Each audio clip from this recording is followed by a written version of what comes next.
ಸತ್ಯವಾಗಿ ತಿಳಿದುಕೊಳ್ಳಾದ್ರೆ ಇವತ್ತು ಅನೇಕ ಜನರು ನಾಶನಕ್ಕೆ ಗುರಿಯಾಗ್ತಾ ಇದ್ದಾರೆ. ಹಾಗಾದ್ರೆ ಈ ಜನರ ಬಗ್ಗೆ ನಿನ್ನ ಅಭಿಪ್ರಾಯ ಏನಾಗಿದೆ?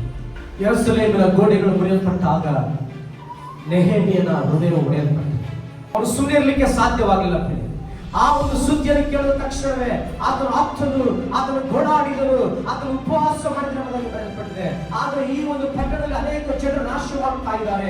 ಇವತ್ತು ಅನೇಕ ಜನರು ನಿತ್ಯ ನರಕಕ್ಕೆ ಗುರಿ ಆಗ್ತಾ ಇದ್ದಾರೆ. ಇವತ್ತು ನಮ್ಮ ಮನೆ ಪಕ್ಕದವರಿಗೆ ಯೇಸು ಕ್ರಿಸ್ತನು ಯಾರು ಗೊತ್ತಿಲ್ಲ, ಆದ್ರೂ ಸಹ ಇವತ್ತು ಅನೇಕ ನರಕಕ್ಕೆ ಪಾತ್ರರಾಗಬೇಕಾದ್ರೂ ಕೂಡ ಇವತ್ತು ನಮ್ಮ ಉಂಟಾಗ್ತಾ ಇದೆ. ಹೃದಯ ಒಡೆಯಲ್ಪಡ್ತು. ಅದೇ ರೀತಿಯಾಗಿ ನಿನ್ನ ಹೃದಯ ಒಡೆಯಲ್ಪಡಬೇಕು.